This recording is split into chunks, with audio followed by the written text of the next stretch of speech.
simplesmente você calar a boca, fazer seu trabalho e só contar a hora certa. Você já ouviu falar no modo caverna?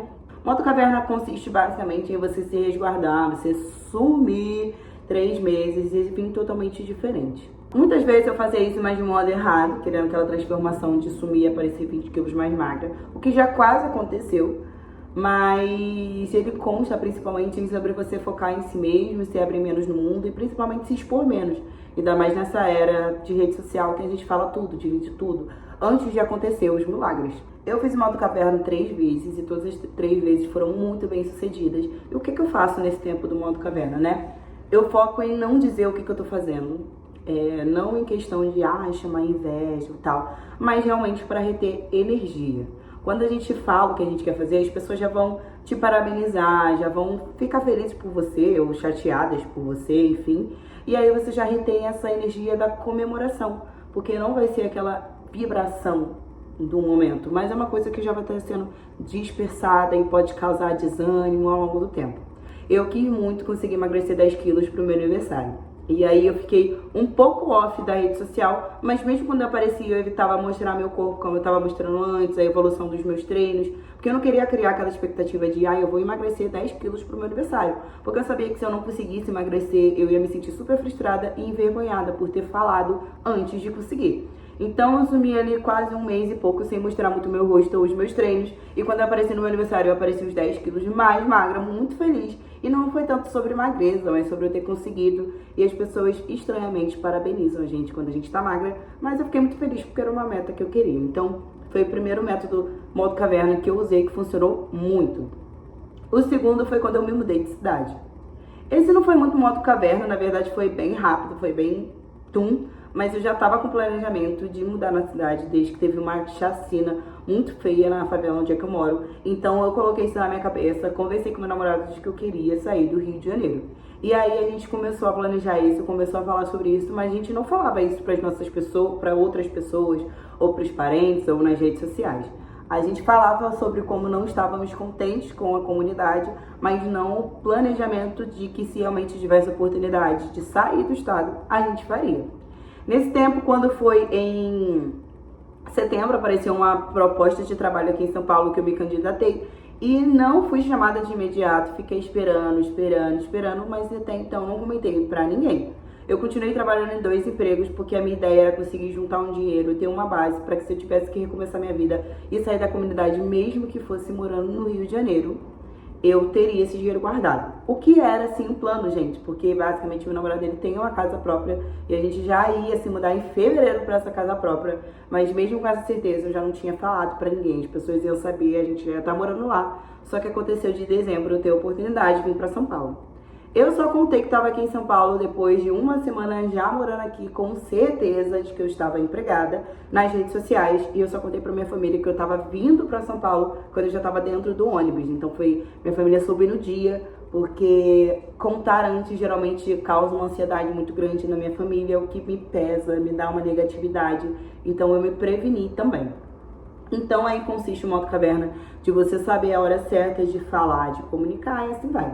Finalmente, gente, chegou a casa ideal, que é essa casa aqui que eu amo de paixão. Ela é dentro de um condomínio, mas ela não é um apartamento, ela é uma casa. Ela é enorme, ela pega a luz natural, ela tem uma varanda, ela aceita pet, ela é tipo a casa que o universo quis que eu morasse aqui. É simples. E aí veio finalmente a casa, depois de exatos 3 meses que eu morava aqui em São Paulo, procurando casa, morando de lugar. Ninguém sabia o certo onde eu tava morando, eu não anunciava onde é que eu tava morando, também por segurança também. Ninguém sabia se eu tava morando de favor, se eu tava morando no trabalho, se eu tava morando em hotel. São Paulo é a meca da tecnologia, da música, então por isso que eu vim, porque eu trabalho nessa área, e o meu namorado veio porque ele quer trabalhar com a música.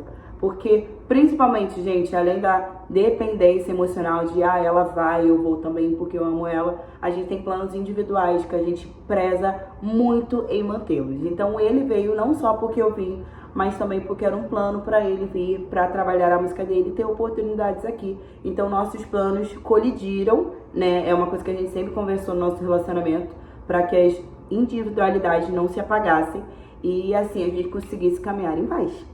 O plano caverna, basicamente, pra mim, ele consiste em você calar a boca, fazer seu trabalho e só contar a hora certa.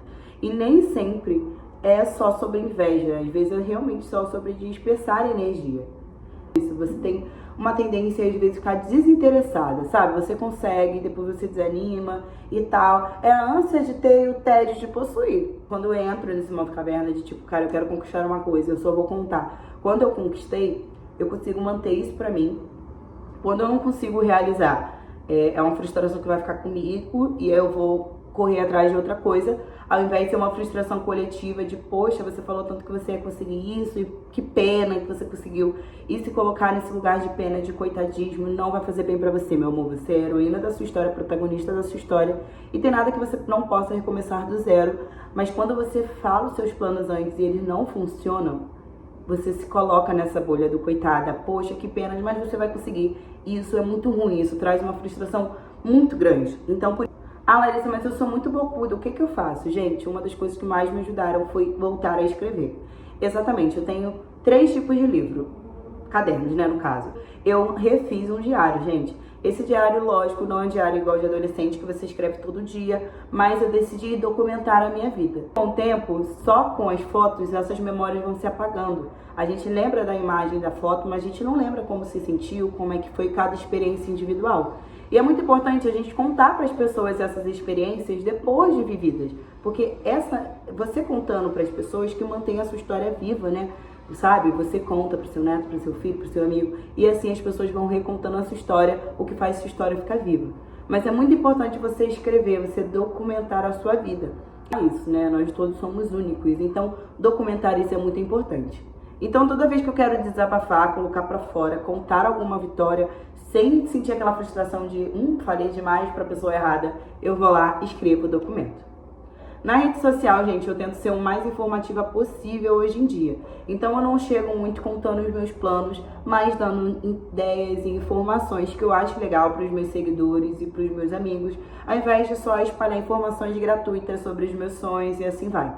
Não que as pessoas sintam inveja, mas assim, a gente tem que se botar na bolha da nossa insignificância, né, gente? Tipo, ninguém quer saber tanto assim sobre os seus planos se você não é uma Virgínia, se você não é uma Rihanna. Você tem que se botar na bolha da sua insignificância, que as pessoas talvez estão com seus problemas, suas dificuldades. E os seus sonhos não são tão importantes para elas, porque elas têm os seus e as suas dores também. Pode ser que sim, as suas vitórias, depois de realizadas, podem inspirar essas pessoas, podem sim trazer uma vontade de comemoração a essas pessoas, mas isso não quer dizer que você está construindo os seus sonhos, sabe, como fosse um conto de fada, seja uma coisa que todo mundo queira ver, né? Pode ser frustrante para outras pessoas. Isso não é sobre inveja, mas é sobre proteger a sua energia ali, conter a sua energia. Eu sou muito manipulada pelas redes sociais, eu sou a pessoa que sou viciada em ter a vida do Pinterest, fazia vision board e era viciada nisso. E aí eu parei de ficar fazendo vision board, sabe? Aquelas quadrinhos de fotos que você faz de sonho. Gente, eu fiz vision board durante 4 anos e eu nunca realizava nada que tava ali. Tipo, tirar passaporte, viajar, casa, moto, nada. Até que ano passado eu falei, eu não vou fazer um vision board e a minha meta é pegar todos os últimos vision boards e tentar realizar. Tirei meu passaporte de presente, mesmo sem nenhuma viagem, eu tirei meu passaporte. Gente, passaporte tipo R$270.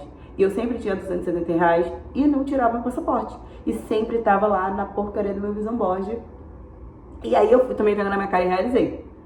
Me mudar, gente, também eu sempre tava lá. E essa mudança nunca vinha. Comecei a ter uma rotina, comecei a ter um dia a dia. E aí foi que as mudanças realmente aconteceram, né, gente? Ou seja, gente, não é nenhuma magia, mas um trabalho mental. Não é fácil, é difícil. Eu tentei fazer modo caverna várias vezes na minha vida desde a adolescência. Eu gosto muito de ler da atração, de criar arquétipo, muito dessas coisas, de diário, de escrever, de livro da gratidão. Mas realmente foi o tempo de prática. Então, quando as pessoas perguntam, caramba, Larissa, você some e sempre aparece com uma surpresa, basicamente é isso. Não é que o tempo todo está acontecendo coisas boas na minha vida. É porque eu fico o tempo sumida, você esquece de mim. E quando eu apareço, eu tô trazendo uma notícia. Então parece que sempre estou com umas vitórias. E né, não é que eu não quero contar as derrotas, gente. Se for uma frustração ou alguma coisa séria, eu vou dividir sim, não tem problema. Fracassar em algumas coisas, ser derrotados em algumas guerras, não tem problema, faz parte de aprendizado. Porém, o quanto você consegue ser resiliente e dar a volta por cima é a parte mais importante. É isso, gente. Eu tenho um outro canal que se chama Roupa Casé Larissa. Esse é um canal novo que eu tô tentando começar do zero, chamado Oi Próspera. Então, se você tá aqui, se você viu esse vídeo até o final, espero que você possa recomeçar comigo, tá? Então, já se inscreve no meu canal, deixa seu like e deixa seu comentário. Se você viu até o final, comenta caverna, que eu vou saber que a minha mensagem chegou até você, tá bom? Muito obrigada. Beijinho.